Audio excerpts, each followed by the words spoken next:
한 주간의 부동산 뉴스 중에서 주목할 만한 이슈를 골라서 살펴보는 시간입니다. 김인만 부동산 연구소 김인만 소장 스튜디오에 함께했습니다. 안녕하십니까? 안녕하세요. 네. 자, 지난 한 주간에도 부동산 시장 뜨거웠습니다. 네. 어떤 이슈들이 있었습니까?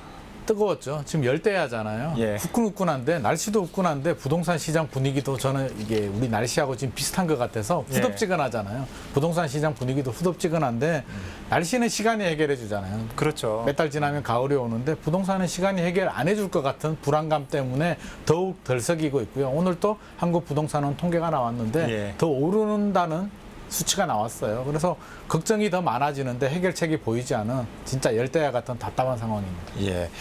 자, 시간이 해결해주지 못하는 이슈가 또 있습니다. 지금 다루려고 하는데요. 자, 지난 4월 철거 도중에 건물이 무너지는 사고가 발생하면서 장위 10구역 재개발 공사는 현재까지 중단된 상태입니다. 재개발이 교착 상태에 빠지면서 인근 상권은 물론 주민들의 속도 타들어가고 있는 실정입니다. 현재 어떤 상황인지 영상을 보고 나서 소장님과 이야기 나눠보겠습니다. 점심시간 장위 10구역 인근 먹자 골목 풍경입니다. 지난 2017년 관리처분 인가 이후 2주가 끝난 장위 10구역. 주민들이 떠나면서 지역 상권에도 영향을 준 겁니다. 여기에 지난 4월 철거 도중 건물이 붕괴되는 사고가 발생해 인부 한 명이 목숨을 잃게 되면서 공사는 현재까지 중단된 상태. 연이은 악재의 상권은 초토화됐습니다. 있던 주민들이 다 이사를 가버렸잖아. 여기만 있는 게 아니고 저 밑에도 그렇지. 그러니까는 손님이 있을래 없죠. 이주 보상비를 놓고 조합 측과 재개발 구역 내 교회와의 갈등도 이어지고 있습니다. 양측은 소송전까지 벌이며 보상비를 둘러싸고 줄다리기 중입니다. 팽팽한 갈등 속에 최근 교회 측이 거리두기 4단계 중에도 주일 예배를 강행하자 주민들의 원성은 커지고 있습니다. 재개발을 둘러싼 잡음이 이어지는 가운데 성북구는 장위 10구역 공사 재개 시점을 예측하기 어렵다고 밝혔습니다. 지금 뭐 어떻게 절차를 밟고 있는데 뭐라고 설명을 드릴 수가 없네요. 그거 다시 철거 진행하는데 안전조치 부강하라고 내려와 있거든요. 건물 붕괴로 인한 인명피해와 보상비를 둘러싼 소송전, 여기에 코로나 사태까지 더해져 장위 10구역 재개발을 지켜보는 주민들의 속은 속절없이 타들어가고 있습니다. 들라이브 서울 경기 케이블 TV 박선아입니다. 네, 지금 화면에서 본 것처럼 장위 10구역 재개발 공사가 이 석 달째쯤 이루어지지 못하고 있는데 어떻습니까? 이 지체되고 있는 이유 이 석 달 전에 일어난 붕괴 사고 때문입니까? 아무래도 붕괴 사고 영향이 크죠. 그냥 붕괴만 했으면 괜찮은데 인명사고가 발생했습니다. 그래서 공사하다가 인명사고가 발생하면 굉장히 심각한 문제가 발생하고요. 보안 대책까지 마련해야 되는데 그 승북구청에서도 이야기하듯이 지금 정확한 시점을 못 잡고 있거든요. 3개월 지났는데 제가 볼 때는 올해는 힘들 것 같고요. 아마 내년까지 넘어가야 되는데 원래 계획대로 한다면 6월 달에 일반 분양을 했어야 되거든요.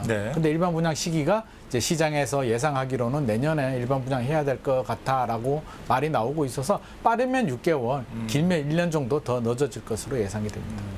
주민들이 참 답답할 것 같은데 그럼 장위 10구역 재개발 공사는 언제쯤 다시 시작할 수 있을까요? 이게 지금 섣불리 이게 속단할 수가 없거든요. 한 1년 정도는 더 늦어진다라고 생각이 되는데 답답한 분들이 이제 상권, 이게 일시적인 상권 슬럼화라고 하는데 재개발하게 되면 아무래도 이주 수요들이 빠져나가게 되고 공사 기간 동안 보통 관리 처분이 나면 한 2년 내에 이제 공사가 들어가게 되고 3년 정도 걸리잖아요. 그래서 5년 정도 참으면 뭔가 새로운 희망, 더 좋아지죠. 새 아파트들이 들어서기 때문에 중산층 이상 소득이 높은 분들이 새 아파트에 들어오게 되면서 상권이 좋아지고 장사도 잘 돼서 희망을 좀 가질 수가 있거든요. 그래서 지금만 버티면 되는데 이게 2017년에 관리 처분이 났어요. 그래서 원래 계획대로 되면 2019년 정도에 이제 공사가 들어가서 아마 내년 정도에 입주를 해야 되는 게 원래 당초의 계획인데 이게 2019년도에 또 변경이 한번 들어갔거든요. 그래서 또 늦어졌고요. 올 상반기에 이제 철거 들어가면서 또 희망이 보이다가 인명사고 발생했고 여기에 플러스 알파 또 뭐가 생겼냐면 대형 교회하고 이주 문제가 아직 해결이 안 됐어요. 그래서 개인 같으면 땅이 작은데 교회는 땅이 크잖아요. 그래서 이게 굉장히 중요한 이슈인데 서로 지금 소송전까지 가고 있거든요. 이게 진짜 본격 소송이 들어가게 되면 자칫 잘못하면 또 몇 년 또 가야 돼요. 그래서 이게 성북구청에서도 이게 속단할 수 없다라고 하는데 그냥 인명사고만 발생했으면 아마 내년 정도에는 공사가 무조건 들어갈 것 같은데 또 소송전이 어떻게 진행되느냐에 따라서 더 늦어질 가능성도 배제할 수는 없어서 이게 빨리 좀 성북구청에서도 넉넉히 있지 말고 지금 우리 공급 물량이 부족하잖아요. 그래서 적극 개입을 해서 좀 중재를 해줄 필요는 있을 것 같습니다. 예. 자, 이렇게 좀 주민들이 떠나서 상권도 몰락했고 네. 또 이렇게 공기가 길어지면은 그 피해도 고스란히 주민들의 목 아니겠습니까? 네. 아무래도 공사비가 늘어나고요. 주민들 입장에서 이제 재개발 사업 같은 경우에 사업비가 늘어날 수밖에 없거든요. 네. 공사 기간이 늘어진다는 얘기는 조합들도 먹고 살아야 되잖아요. 기본적인 또 사용 경비라든지 여러 가지 예. 사용 비용이 늘어나게 되면 결국에는 조합원들의 추가 분담금이 늘어나게 되고 추가 분담금이 늘어나게 되면 조합들의 반발이 또 늘어나게 되고 또 다른 분쟁의 씨앗이 되기 때문에 진짜 이게 안 좋은 일이에요. 가장 피해야 될 사건이 지금 생기고 있어서 이게 빨리 마무리가 돼야 되는데 지금 2017년에 관리 처분 나서 아직도 이게 뭐 일반 분양을 못 하고 있고 지금 내년 바라보고 있다라고 하면 예. 이 상태로 가면 원래 장위 10구역이 굉장히 좋은 구역이에요. 가격도 저렴하고요.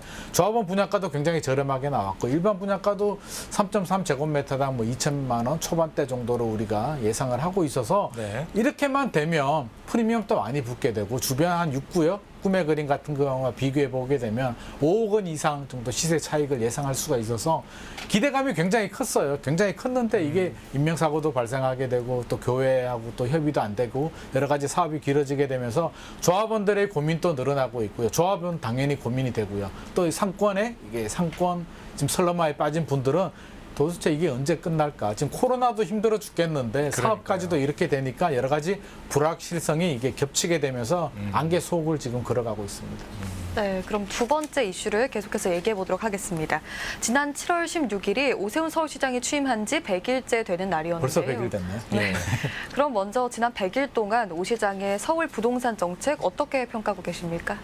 솔직히 기대는 굉장히 컸거든요. 이게 마침 또 이게 4월 그때가 부동산 시장의 변곡점이었고 오세훈 서울시장이 재보궐선거에 당선이 되면서 어떻게 보면 야당 시장이었잖아요. 그래서 기대감을 굉장히 많이 좀 펌프질을 해줬습니다. 이게 네. 민간 규제를 풀어줘서 이제 공급을 늘리겠다. 30만 호 공급 계획을 뭐 빨리 추진하겠다라고 했는데 지금 100일, 벌써 100일이 지났다라고 제가 이렇게 반문을 했는데 솔직히 뭐 했는지 잘 모르겠거든요. 지금 나온 얘기가 구체적인 액션이 나오지는 않았어요. 예. 이제 로드맵 정도는 나왔는데 로드맵 같은 경우는 이제 뭐 추가 지정을 많이 하게 되고 사업 속도를 빨리 하게 되고 용적률을 완화시키고 여러 가지 인센티브의 로드맵이 나왔는데 그게 액션에 아직 실행이 되진 않았고요. 또 이게 제대로 수행이 되려면 저는 좀 이해는 해요. 개인적으로 이해를 하는 게 서울시장 혼자 힘만으로 할 수 있는 건 구역 지정하고요. 또 이게 사업 시행 계획 인가라든지 이런 단계에서 약간의 좀 힘을 좀 실어줄 수는 있어도 네. 용적률 완화 같은 경우는 서울시 의회와 걸리고요. 또 사업 단계라든지 어떤 도정법을 건드려야 될 부분은 또 국회하고도 맞물리는데 의회와 국회와 청와대가 모두 이게 지금 이게 여당, 야당 서로 편이 다르기 때문에 오세훈 서울시장 입장에서는 굉장히 좀 답답한 상황인 것 같고 지금 이슈가 또 우리는 부동산이 핫 이슈인데 서울시장 같은 경우는 부동산 일만 할 수는 없잖아요. 그렇죠. 지금 또 방역도 신경 써야 예. 되고 신경 써야 될 일이 한두 개도 아니고 내가 개입을 한다라고 해서 사실은 부동산 이슈, 부동산 문제에 대해서 서울시장이 할 수 있는 역할은 극히 제한적이기 때문에 어떻게 보면 기대감이 너무 컸고요. 우리 지금 시장에서 바라볼 때는 도대체 뭐 하고 있나 답답함을 느끼겠지만 애당초 저는 어떻게 보면 예상했던 일이고요. 오세훈 서울시장이 할 수 있는 역할이 극히 제한적이기 때문에 시간이 지나도 최근에 이제 그런 이슈도 있었잖아요. 국토부하고 협의를 해서 지휘양도 금지를 좀 당기겠다. 예. 원래는 조합 설립 인가였는데 안전진단 단계로 당기겠다라고는 했는데 그 후로 또 후속 조치가 또 나오진 않아요. 그래서 이런 좀 답답한 상황이 이어지고 있는데 제 생각에는 이게 더 이어질 것 같습니다. 이게 단기간에 이게 뭐 200일이 된다고 해서 해결될 문제는 아닌 것 같습니다. 예, 처음에는 좀 오 시장에 대해서 좀 기대를 하셨다고 하는 게 또 많은 사람들이 좀 기대를 했던 게 규제를 풀겠다, 뭐 일주일 안에 모든 규제를 풀겠다, 재건축 재개발을 활성화하겠다 이런 부분이었는데 어떻습니까? 한 100일 지났는데 좀 규제가 풀린 것 같습니까? 저는 안 풀린 것 같아요. 그래서 풀 수도 없는 부분이고요. 이게 규제라고 하면 이제 일주일 내로 하겠다라고 했는데 안전진단만 바라보자고요. 안전진단 2차 권한이 서울시한테 없습니다. 국토부한테 있거든요. 그래서 애당초 나한테 권한이 없는 부분을 일주일 안에 당기겠다라고 했는데 아마 그때는 또 우리 좀 이해를 해야죠. 아무래도 공약을 해야 되고 선거 기간이기 때문에 조금 약간 강한 이슈를 좀 선점하는 입장에서 그런 강한 이슈를 던진 것 같고요. 실질적으로 할 수 있는 권한이 없기 때문에 재건축 같은 경우는 안전진단이 제일 중요하거든요. 근데 안전진단 단계부터 국토부가 칼자루를 쥐고 있기 때문에 또 용적률을 올리려고 하면 서울시 의회고요. 그래서 오세훈 시장이 할 수 있는 건 추가 구역 지정인데 사실 서울에서 지금 공공재개발하고도 맞물리잖아요. 그래서 이렇게 신규 구역 지정조차도 이게 쉬운 일은 아니에요. 여러 가지 작업을 많이 해야 되고요. 사전 조사를 해야 되기 때문에 단기간에 우리가 기대하는 성과에 가시적인 성과가 나오기는 그럼 앞으로는 좀 규제가 풀릴 거라고 보세요? 저는 올 하반기 동안에는 안 풀릴 것 같고요. 이게 되려면은 내년에 선거가 있잖아요. 지자체 재보궐 선거, 재보궐이 아니죠. 지방 선거가 있는데 적어도 국회는 좀 다른 차원에서 보더라도 서울시하고요. 서울시 의회는 한 팀이 돼서 움직여줘야만 서울시의 부동산 정책이 좀 액션, 굉장히 액티브하게 움직이는데 그래서 그런 면에서 바라보자면 적어도 내년 지방 선거는 결과를 본 다음에 그 이후의 문제라고 생각을 합니다. 네, 뭐 정책을 평가하기에 100일이라는 시간은 너무 짧긴 하지만 네네. 공교롭게도 서울 아파트 값이 9주 연속 상승하고 있고 네. 전월세 가격도 계속해서 급등하고 있거든요. 근데 오 시장의 부동산 정책이 이런 집값 안정에 도움을 줄 수 있을까요? 도움을 애당초 주기가 어려웠고요. 이게 30만 원 공급 계획은 지금 나오는 계획이 아니고요. 지금 계획처럼 추진을 해도 5년 후, 빨라야 5년 후에 결과가 나오는데 지금 아무런 액션을 못하고 있잖아요. 그래서 만약에 내년 지방선거에 다시 당선이 된다고 하더라도 저는 5년 후에 그 공급 물량이 나오기 힘들다라고 보거든요. 그렇게 바라본다면 그리고 지금 최근에 서울 아파트 시장이 다시 들썩이고 있거든요. 서울 수도권 지방까지 들썩이고 있는데 이게 서울 시장만의 문제라고 할 수는 없고요. 저금리 유동성에 또 4년 동안 정책의 뭐 신뢰가 바닥에 떨어져 있는 상황. 지금 나올 규제들이 없습니다. 지금 뭐 이미 다 나왔잖아요. 양도세, 종부세, 뭐 대출 규제까지 다 나온 상황에서 공공재개발 또 민간 재개발 활성화 뭐 이런 여러 가지 공급 계획들까지 나왔는데 지금 제가 볼 땐 통제불능 상태인 것 같습니다. 지금 시장 분위기가 시장 수요자들을 제가 최근에 많이 만나보는데 물어보게 되면 굉장한 불안감을 호소하고 있고요. 다주택자들도 불안해하고요. 1주택자들도 불안해하고 무주택자들은 더 불안해하는 상황이기 때문에 올 하반기 내년 상반기까지는 제가 볼 때는 쉽게 해결되기는 힘들 것 같습니다.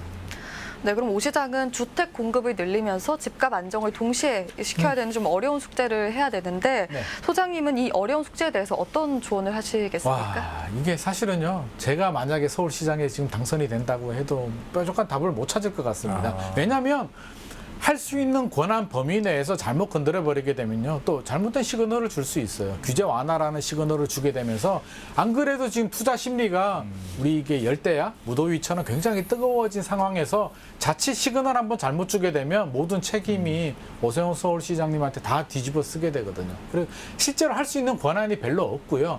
또 해서도 굉장히 어려운 상황.